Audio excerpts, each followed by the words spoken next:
রমানন্দের মেয়ের সাথে অবাধে মেলামেশা করেছ। পিতা, আমি যে আলোকে আমার মনে প্রাণ দিয়ে ভালোবেসে ফেলেছি। খামোশ! পুত্র, তোমার মুখে এ কথা শোভা পায় না।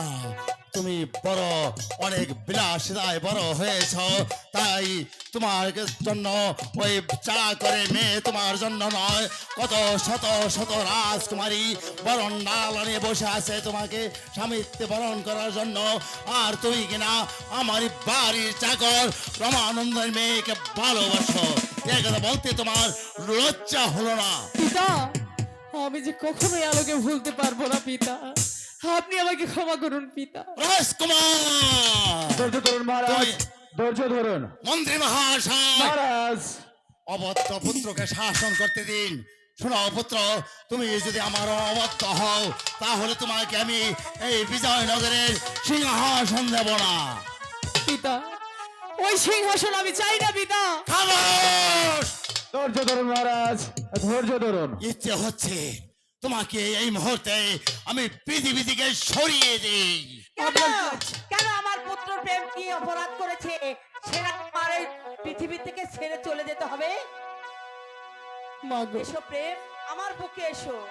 আমি যা শুনতে চাও রানী, শুনতে চাও? হ্যাঁ, আমি শুনতে চাই। তোমার একমাত্র পুত্র কি অন্যায় কি অপরাধ করেছে তা তুমি এখনো বুঝতে পারোনি। শোনো রানী, তোমার পুত্রকে আমি দিয়েছিলাম স্কুলে লেখাপড়া শেখার জন্য। লেখাপড়া শিখে মানুষের মতো মানুষ হবে, আমার অবর্তমানে সেই বসবে এই বিজয়নগরে সিংহাসনে। আর সে স্কুলে না যে সে আমার বাড়ির চাকর রমানন্দের মেয়ের সাথে অবাধে মেলামেশা শুরু করেছে। ঠিক আছে মহারাজ, আপনার সব কথাই আমি শুনেছি। আমাকে 2টি সময় দিন, আমি আমার পুত্রকে বুঝিয়ে বলবো। বেশ, তোমার কথা আমি মেনে নিলাম। শোনো রানী, যদি তোমার পুত্রকে পথ থেকে ফিরিয়ে আনতে পারো তাহলে ভালো, আর যদি ফিরিয়ে আনতে না পারো তাহলে একটি কথা মনে রেখো রানী, তোমাদের মা ও ছেলে আমি কাউকে ক্ষমা করব না। চলে আসুন মন্ত্রী মহাশয়। তাই চলুন মহারাজ, তাই চলুন। পুত্র প্রেম, আমি যা আমি তোমায় একটি কথা বলতে চাই।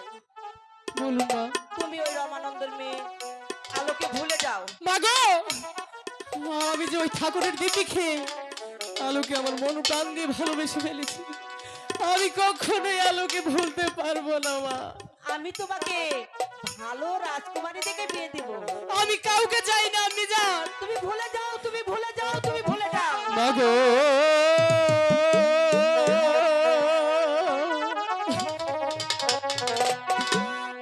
ভালো বাসা ভুলিয়া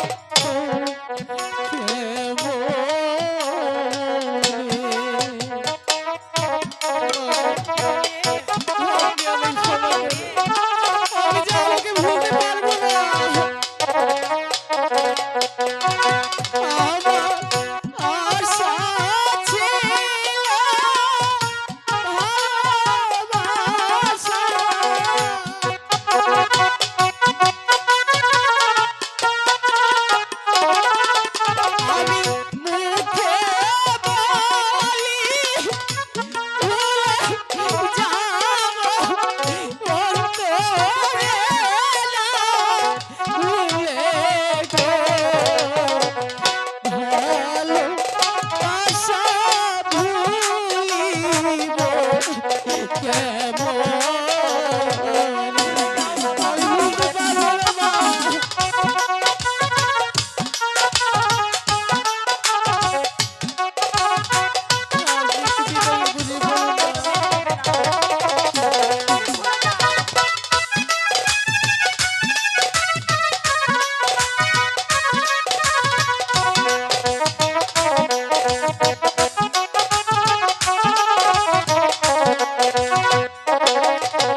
হইলাম এত যে সরল, আমার মন হইছে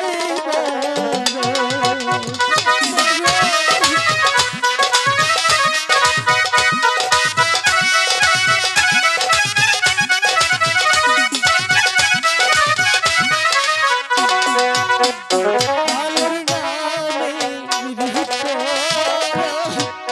হইলাম এত যে সরল, আমার মন হইল আলো আমার আলো তারা দিয়াছে আলো আমার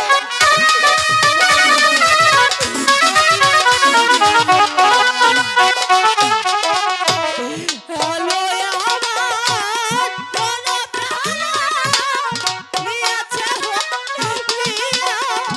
আমার মন দিয়াছে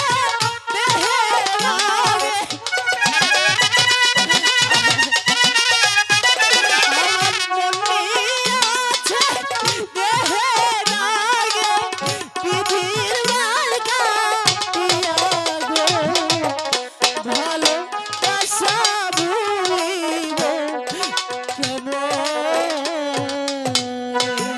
আছে পুত্র প্রেম, দেখছি কি করা যায় তোমার জন্য।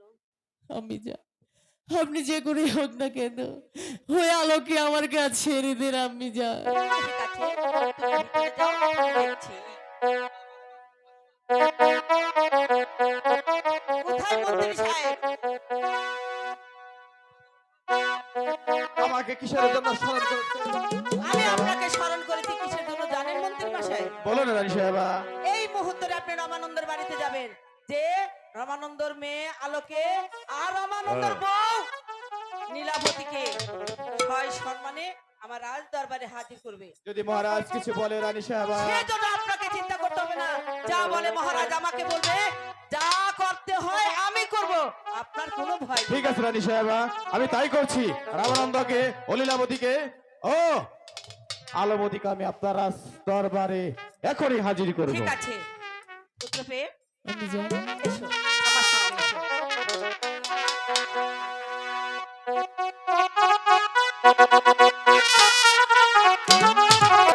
আমি জান বলো, আমি আপনার প্রতি আজকে অনেক খুশি হয়েছি তাই বুঝি? হ্যাঁ মা মা গো মা তাই বুঝি? ও গো মা আমারে বানাইলা তুমি আমার ছেলে কত খুশি। দেওয়ানা হই আমি দুনিয়া ছাড়ি যেতে পারি,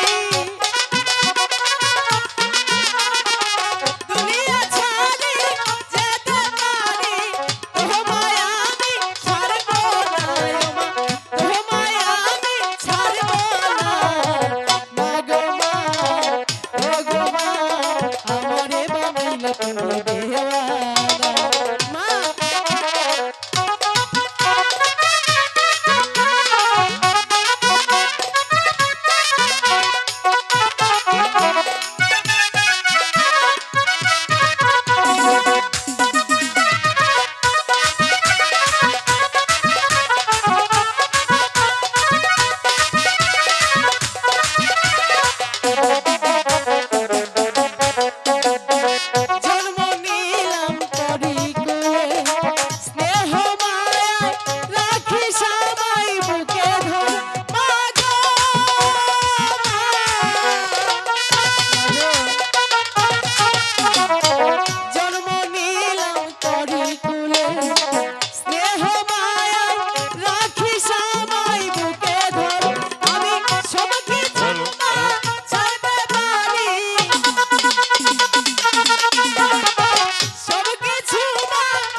মাঝে আমি মুখ দেখাবো?